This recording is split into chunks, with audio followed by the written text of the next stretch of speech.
다 함께 사도신경으로 신앙 고백하겠습니다.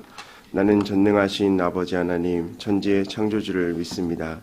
나는 그의 유일하신 아들 우리 주 예수 그리스도를 믿습니다. 그는 성령으로 잉태되어 동정녀 마리아에게서 나시고 본디오 빌라도에게 고난을 받아 십자가에 못 박혀 죽으시고 장사된 지 사흘 만에 죽은 자 가운데서 다시 살아나셨으며 하늘에 오르시어 전능하신 아버지 하나님 우편에 앉아 계시다가 거기로부터 살아있는 자와 죽은 자를 심판하러 오십니다. 나는 성령을 믿으며 거룩한 공교회와 성도의 교제와 죄를 용서받는 것과 몸의 부활과 영생을 믿습니다. 아멘. 찬송가 563장입니다. 찬송가 563장입니다. 예수 사랑하심을 성경에서 배웠네. 우리들은 약하나 예수 권세 많도다. 날 사랑하심 날 사랑하심 날 사랑하심 성경에 쓰였네. 나를 사랑하시고 나의 죄를 다 씻어 하늘 문을 여시고 들어가게 하시네. 날 사랑하심 날 사랑하심 날 사랑하심 성경에 쓰였네. 내가 연약할수록 더욱 귀히 여기사 높은 보좌 위에서 낮은 나를 보시네. 날 사랑하심 날 사랑하심 날 사랑하심 성경에 쓰였네. 세상 사는 동안에 나와 함께 하시고 세상 떠나가는 날 천국 가게 하소서. 날 사랑하심 날 사랑하심 날 사랑하심 성경에 쓰였네. 아멘.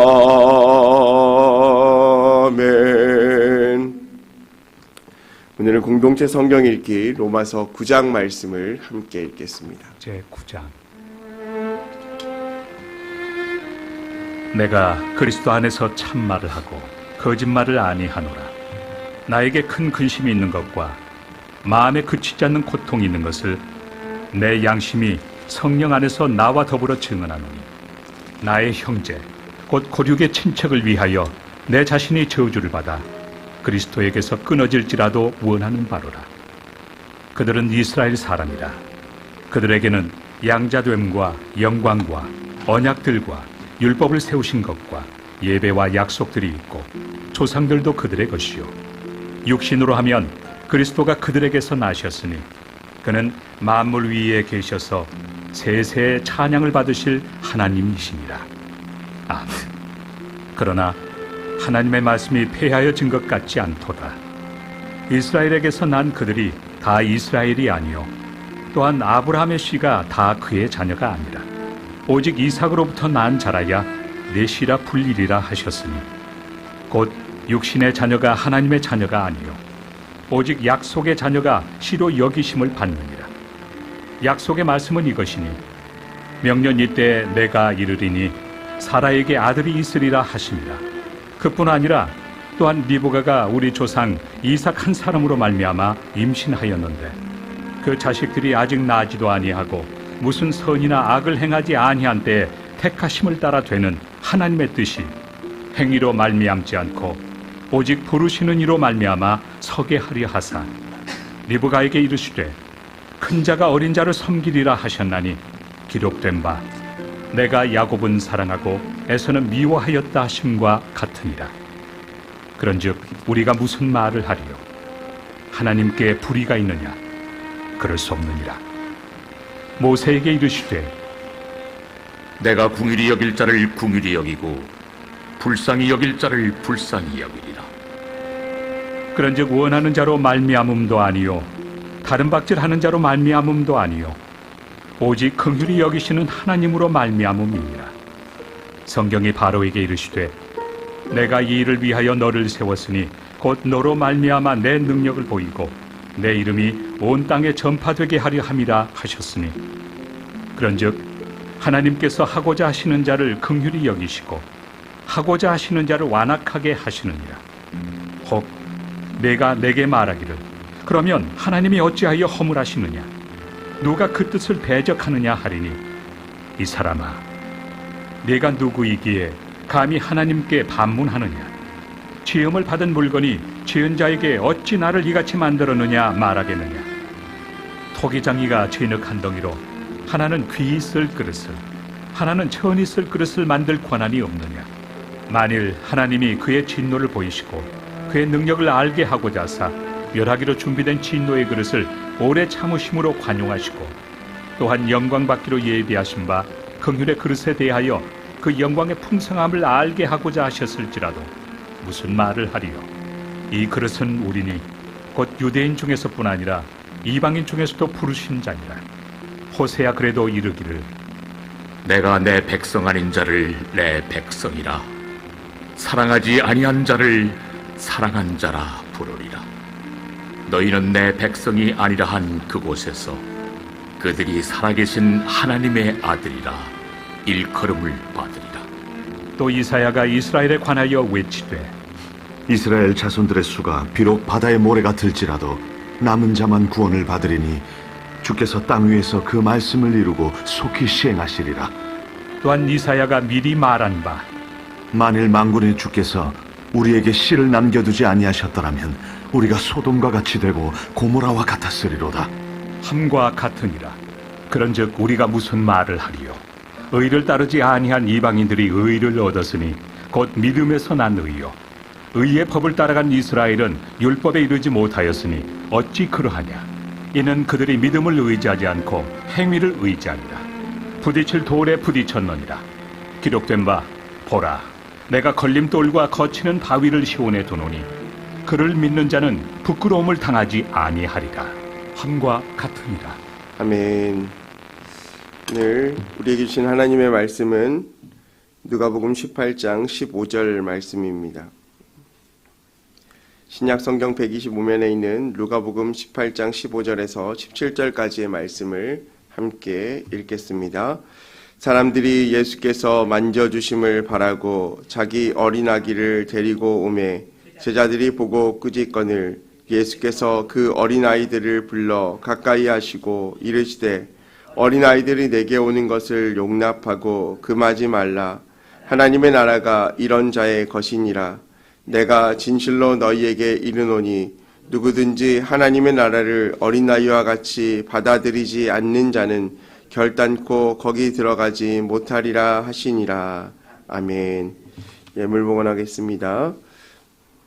감사원금 양은영 권사님, 1,000번째 예물 황희돈 집사님 주님 복 주심에 감사합니다. 1,000번째 예물 장진혁, 장주식, 김정옥, 장진용, 유혜림, 김혜자, 유용선, 유준경, 김준우, 김준성, 오선경, 김유신, 김서율, 박연희, 김봉재 성도님 드렸습니다. 할렐루야. 사랑과 어린가 풍성하신 하나님 감사합니다. 오늘도 우리에게 새로운 날 새 생명 주셔서 하루의 첫 시간 주님 앞에 나와 예배하며 우리의 삶의 주권을 주님께 올려드리게 하시니 감사를 드립니다. 하나님, 우리의 인생의 모든 것을 주관하신 하나님께서 오늘 우리에게 새로운 생명을 또한 허락하셨사오니 오늘 하루 살아갈 때에 주님께서 주신 말씀으로 승리하며 주님께서 주시는 말씀으로 힘을 얻고 나아가는 우리 모두 되게 하여 주옵소서. 이 시간 주님을 의지하며 주 앞에 나와왔습니다. 또한 믿음을 가지고 나와왔으며 또한 주님 앞에 예물 들고 주님 앞에 나와왔습니다. 하나님, 예물에 적힌 기도 제목들마다 하나님 들으시고 신실하게 응답하여 주옵소서. 또한 믿음의 기도는 역사하는 힘이 큼이라고 말씀하셨사오니 이 시간 믿음을 가지고 주 앞에 간절히 기도하는 성도님들 한 분 한 분의 삶들을 만져주셔서 하나님의 은혜가 넘쳐나게 하여 주옵소서. 오늘 말씀 듣습니다. 우리가 깨닫게 하여 주시고 또한 깨달은 말씀 가지고 하루를 살아가는 힘을 얻게 하여 주시고 또한 실천하며 하나님을 닮아가는 우리 모두가 되게 하여 주옵소서. 감사드리며 예수님의 이름으로 기도합니다. 아멘. 할렐루야, 반갑습니다. 제가 시골에서 중고등학교 시절을 보냈거든요. 네, 초등학교 때까지는 부산에서 살았는데 중고등학교는 아주 시골에서 자랐습니다. 근데 처음에 이제 시골에 이사를 가다 보니까 제일 처음에 익숙하게 적응이 안 되는 게 사투리였어요. 저는 이제 부산에서 갔기 때문에 부산 사투리를 쓰고요. 저희 동네 애들은 광양말을 써요. 여러분 광양말 들어보셨어요? 광양말이라고 있는데 이제 광양말은 사투리는 전라도고요. 억양은 경상도예요. 그래서 이제 섬진강을 끼고 하동과 이제 그 사이에 껴있다 보니까 같은 광양 지역에서도 서쪽과 동쪽의 사투리가 달라요. 되게 신기한 동네입니다. 그래서 학교를 다닐 때 사투리를 들으면 누가 어디 지역에 사는지 다 압니다. 그래서 너는 동쪽 사람, 너는 서쪽 사람, 이게 광양 안에서 구분이 되고요. 그리고 30분 거리에 있는 다른 지역에 가서 보면 너는 광양 사람이지 라고 바로 알 정도로 사투리가 되게 특이합니다. 언뜻 들으면 이북 사투리 같기도 하고 약간 강원도 말 비슷한 그런 사투리를 쓰는데 저희 지역에서 이제 쓰는 말 중에 다른 지역에서 쓰지 않는데 안다니라는 말이 있어요. 안다니란 말 들어보셨어요? 네. 예, 아니하는 사람이요. 네, 안다니는 아는 체 하는 사람을 안다니라고 합니다. 그래서 친구들이 조금만 잘난 체 하고 조금만 아는 체 하면 너 안다니 아니냐? 이렇게 얘기를 해요. 그러면 사람들의 생각에 내가 잘난 체 하고 있구나, 또 무언가를 아는 체 하고 있구나, 이렇게 생각이 되어지기도 합니다. 근데 그 아는 체를 하는 이유가 뭘까요?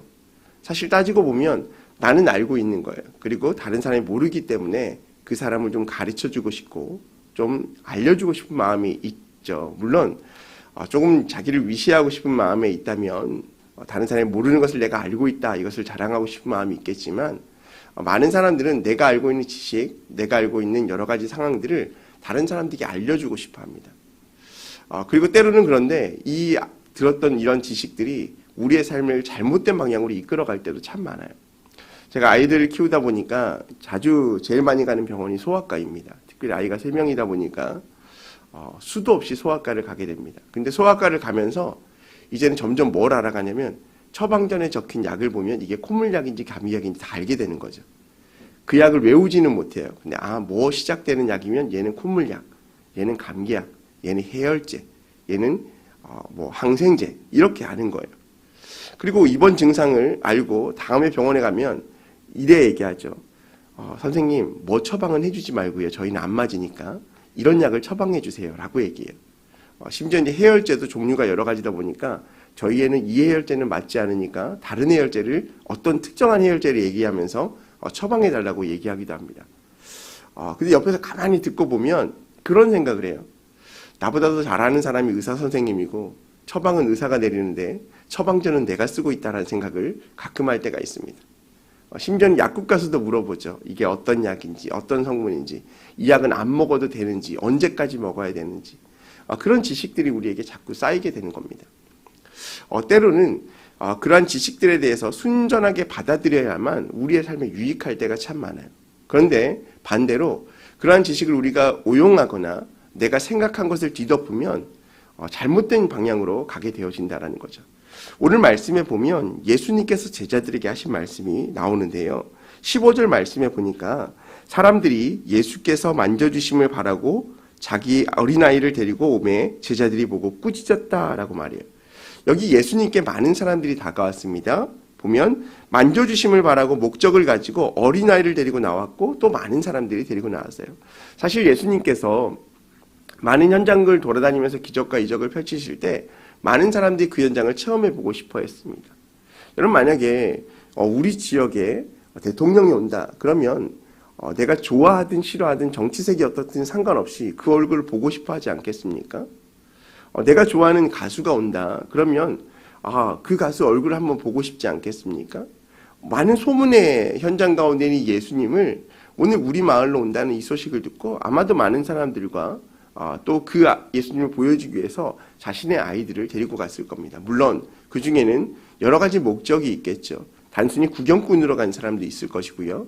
또 다른 기적과 치유의 목적을 가지고 예수님께 나아간 사람도 분명히 있었을 것입니다. 15절 말씀해 보니까 그 현장 가운데 어린아이를 데리고 왔다라고 말합니다. 그러면 예수님의 치유와 기적과 예수님이 계신 그 현장 가운데 누가 지금 왔다는 거죠? 어린아이가 왔다라는 거예요. 그러면 어린아이가 혼자 이곳에 올 수 있을까요? 아니요. 부모가 데리고 왔다라는 거예요. 자, 그러면 부모가 어린아이를 데리고 왔을 때 목적은 분명합니다. 예수님을 만나고 싶은 거예요. 근데 제자들이 뭐라고 말합니까? 15절 하반절에 제자들이 보고 꾸짖거늘이라고 말해요. 여기서 제자들의 오용이 나오는데요. 어떤 이야기입니까? 예수님 앞에 많은 사람들이 몰려들었을 거예요. 근데 어린아이도 끼어 있으니까 그러면 제자들이 예수님의 그 기적 현장 가운데 하는 일은 뭘까요? 줄을 서시오 해요. 예수님 보고 싶으면 질서를 지키시오. 밀지 마시고 조금만 뒤로 가시고 한 발짝만 뒤로 가시면 다 볼 수 있는데 그 한 발짝 나오는 것 때문에 예수님 못 보는 현장이에요. 거기다가 어린아이들까지 데려왔으니 아마도 사고가 날 수도 있다라는 생각을 제자들이 할 수도 있을 것 같아요. 그러니까 이런 현장 어수선한 이 분위기 가운데 제자들의 입장은 그런 현장을 정리하고 질서를 유지하고 예수님께서 좀 더 사역을 편하게 할 수 있게끔 도와주는 사역을 제자들이 감당했을 거예요. 제자들의 의도는 어떻습니까? 선합니까? 악합니까? 선한 의도예요. 그런데 이러한 행동을 보고 예수님께서 뭐라고 하셨다고요? 제자들을 보고 꾸짖었다라는 거예요. 그러면 예수님께서 제자들을 왜 꾸짖으셨을까? 16절 말씀을 보니까 예수께서 그 어린아이들을 불러 가까이 하시고 이르시되 어린아이들이 내게 오는 것을 용납하고 금하지 말라. 하나님 나라가 이런 자의 것이니라 라고 말해요. 예수님은 지금 이 현장에 있는 이 어린아이를 통하여 제자들과 그리고 뭇 사람들에게 전하시고자 하는 메시지가 있었다라는 거예요. 그 메시지가 뭐냐면 어린아이들이 내게 오는 것을 용납하라. 금하지 말라. 하나님 나라가 이런 자의 것이니라. 이런 자가 누구입니까? 어린아이라는 거예요. 저는 말씀을 보면서 예수님께서 어린아이와 같은 자가 하나님 나라가 이와 같다라고 말씀하셨고 또 17절 말씀에도 보면 하나님 나라를 어린아이와 같이 받아들이지 않는 자는 결단코 들어가지 못한다라고 말해요. 그러니까 이 어린아이라는 이 도구가 어떠한 성품과 어떠한 성격과 어떠한 형식을 갖고 있는지 모르지만 이 어린아이가 천국을 대변하고 어린아이를 통하여 들어갈 수 있다는 것을 예수님께서 말씀하시는 거예요. 제 안에 말씀을 묵상하면 질문이 던져지는 거예요. 왜 예수님은 어린아이를 금하지 말라고 하고 어린아이와 같이 되어야 하나님 나라에 들어간다고 하고 어린아이를 받아들이는 자만 결단코 하나님 나라에 들어올 수 있다고 말씀하셨을까 생각해 보는 거예요. 사실 제 안에 완벽한 결론은 나지 않았습니다. 그런데 예수님께서 분명한 건 어린아이들의 성품과 기질과 그들의 모습을 보고 아마도 그러한 모습을 통하여서 우리에게 그러한 삶을 요구하고 계시는 것 같아요. 묵상하면서 그런 생각을 했습니다. 오늘 이 현장 가운데 어린아이는 자의로 나왔을까요? 타의로 나왔을까요? 대부분은 타의로 나왔을 겁니다. 이 아이들이 혼자서 이 현장에 나올 수 없다라는 의도예요. 그러면 이 아이가 이 자리에 오고 싶어서 온 아이들도 있을 것이고 부모님을 졸라서 온 아이들도 있을 것이고 때때로는 가보자라고 부모님의 손에 이끌려서 온 아이들도 있을 것이란 말이에요. 그러면 전자든 후자든 어찌되었든 이 현장 가운데는 부모님의 의도를 가지고 부모님의 손을 잡고 온 아이들이 대부분이에요. 그렇다고 한다면 이 어린아이들은 어떤 존재입니까? 부모님의 의지를 수용하는 존재예요. 그러니까 부모님이 말씀하시면 순종하고 부모님이 가자고 하면 가고 부모님이 먹여주면 오는 거예요. 가만 보니까 자녀가 아이가 어릴수록 부모를 많이 의존해요. 여러분 갓난아이들 보세요. 갓난아이들 보면 밥을 자기가 먹습니까? 부모님이 먹여줍니까? 먹여줘요. 먹여줄 때마다 아이들이 어떻게 합니까? 넙죽넙죽 잘 받아 먹어요. 근데 점점 크게 되면서 뭐가 생기죠? 자신의 고집이 생겨요. 그러면서 뭐가 됩니까? 자신의 의지를 가지고 먹고 중고등학교가 되면 부모를 떠나려고 해요. 필요할 때만 부모를 찾아요.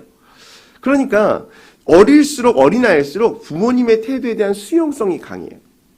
그 말은 무슨 말일까요? 오늘 말씀에 대입해 보니까 이 어린아이일수록 자신의 어떤 의지와 자신의 생각과 자신의 목적대로 사는 것이 아니라 부모님께서 주어지는 대로 그것을 수용하며 사는 존재라는 거죠. 그렇다고 한다면 오늘 묵상 가운데 어린아이와 같이 되지 않으면 하나님 나라에 올 자가 없느니라, 어린아이를 금하지 말라는 이 말씀 가운데 제가 깨달은 말은 어린아이처럼 순전한 마음을 가져야 되구나.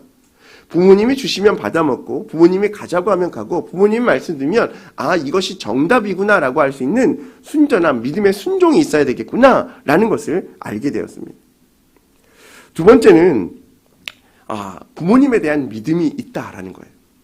그 말은 무슨 말입니까? 예수님에 대한 철저한 믿음 가운데 거할 수 있어야 하나님 나라에 들어갈 수 있음을 말씀하고 있는 것이죠.